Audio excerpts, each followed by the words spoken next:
The Path to Pilot Season, Part 2. So the last video we talked about pilot season prep has to begin a long time before pilot season, at least 6 months, right? And so we talked about finding a place, or creating a place rather, where people can come and give you work. The second thing we talked about is building relationships with casting directors. And 3, being ready to audition come pilot season, meaning you understand the genres that are of the television shows and the style of acting of the television shows in the region in which you're working right now. You know who all those casting directors are, and if they called you in tomorrow, you wouldn't have to run to do an audition. You'd be ready, right? So that means that, for example, in New York City, Unforgettable, Gotham, Law and Order, Blue Bloods, several more shows, 30 Rock, all being shot here. Do you have sides from all of those shows in your repertoire? Do you know how to use that language? Do you have a sense of this acting style? Orange is the New Black gets cast out of New York. Do you have some sides from that show in your back pocket that you could pull out at a moment's notice? Do you have an audition sample from any of the television shows that are being shot in New York right now that you could potentially audition for? Are any of those mock auditions with that material on your reel, on YouTube? So you could demonstrate to the casting directors that cast those shows that you know how to handle this material. Do you have a strategy for memorization? Which is the battle with television and film. The minute I see you trying to remember lines on camera, the audition is over. It means you're not truthful, because you're not in the moment listening to the person across from you. You're trying to remember a line, right? Which takes you out of the present acting moment.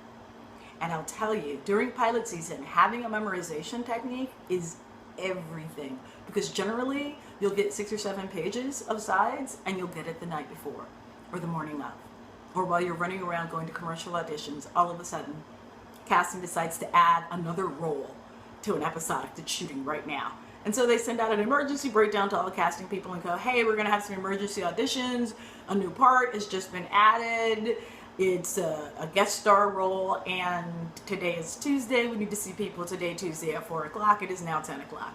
And you get that audition. Do you have a strategy for memorization? I'll tell you, every client I meet with is not memorized. Well, I worked the lines, and what I did was, and here's how I know. Television is about truly listening. The camera wants to see you listening and taking in the other person.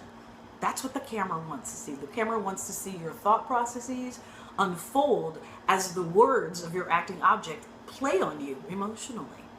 If you've rehearsed your lines by saying the other person's lines and then saying yours, then when you get into the audition, what the other person in the scene is saying to you is not new and fresh. You're no longer responding. You're basically just waiting for them to finish talking.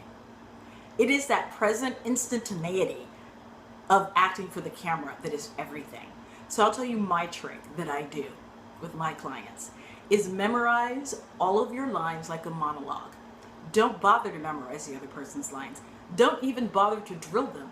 You want those other lines to be fresh in the audition so that when you listen, you're hearing it for the first time, and what you have to respond with from your point of view and your strong emotional point of view are the lines that are already in your head by rote.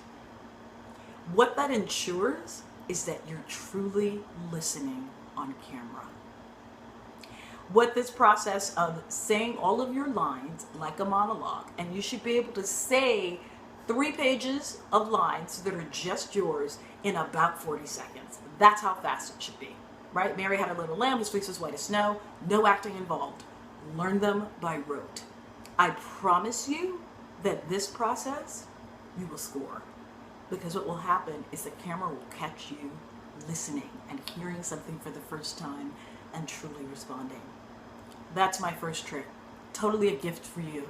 Go do it. I generally record all of my lines just like a monologue, and then I run around and just say them while I'm washing dishes. That's how you really know lines. If you have to pause, you don't really know them. If you can't say them fast, you don't really know them. And the worst thing in the world is to go up on a line in a TV audition, because it's on the screen and it looks even worse on the screen than it does in person. Or, oh, I'm sorry, let me go back. Awful. looks like you're very, very green, right? And this skill about memorization is so incredibly important because the script that you auditioned with and you booked is not the script you're going to get when you arrive on set that day.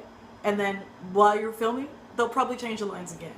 So if you haven't mastered the skill of memorizing lines quickly, you're dead in the water. And there's nothing worse than going into an audition and feeling like you're dead in the water, or like nothing happened. And nothing happened because you weren't truly listening. You were remembering lines and waiting to speak and waiting to act. You are schmacting when you're not really listening and responding from your most truthful point of view. Right? Here's my next trick. Pilot season. Unless you're a principal on the show or a recurring, you are there to tell the larger story of the script. So, whenever you're preparing for an audition, you generally, at pilot season, you only get the sides because there's a whole like non-disclosure agreement that goes on with pilots now because nobody wants to give away the end of the pilot, right?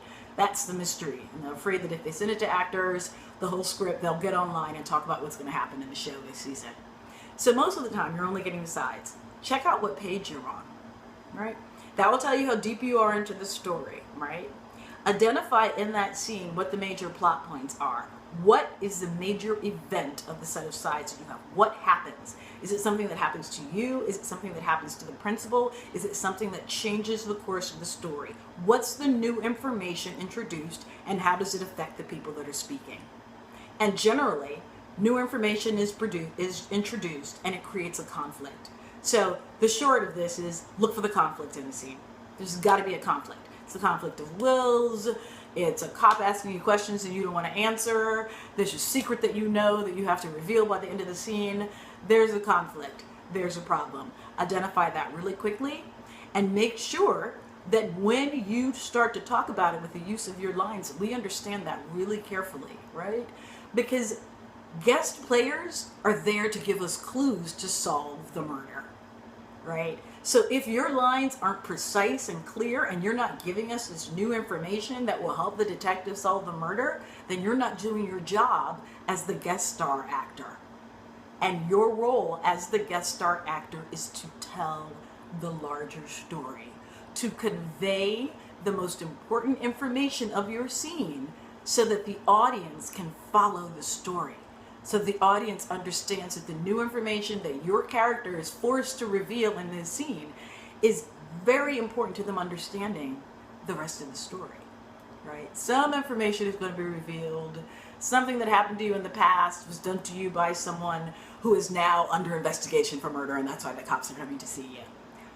Whatever it is that happens to you is important to the larger story. So the stakes of that need to be high. The language needs to be clear. Do your vocal warm-up so we understand everything that you said. If it's a sci-fi thriller, 9 times out of 10, it's a lot of complicated information. If you're an FBI agent or you're a tech, some sort of computer whiz, the information that you're providing is complicated, it's conceptual, it has to do with science. You got to be clear. Those lines got to roll off your mouth like you've been saying that every day because you're a scientist, right? That's how, if you don't understand what a word or an idea is, Google it, research it. You should know, whatever your character knows, you should know it like the back of your hand, right? So whenever actors tell me, oh, pilot season, you say there's nothing I can do, I was like, there's a whole bunch of stuff you can do, right?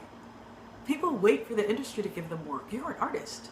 You're always at work, right? You know your emotional types. Are you going to play scientist more? Then learn to talk like a scientist. That's what you could be working on all year long, right? Are you a black woman who can play Latinas and nobody really knows that? That would be me. So that means all year long, before pilot season ever happens, I'm working on my Puerto Rican dialect, I'm working on my Cuban dialect, I'm working on my Dominican dialect.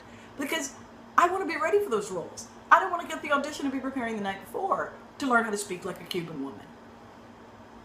Right? There's tons of work you can be doing. But the first thing is to know what you're going to be called in for, know the style of the work. And once you know that, once you know my emotional chords are always going to be around a justice fighter, more than likely you're going to play a lawyer. Right. Right. The center of my emotional range is always going to be the person that solves the problem, who's smart and does the research. I'm often going to play a scientist. Learn how to play those roles now, before pilot season even begins, right? The next piece is casting directors and those relationships, how you build them and how you work them to your advantage once pilot season has started. Those relationships have to exist long before pilot season starts. So, in my next video, I'm going to talk about that. Ready, set, go.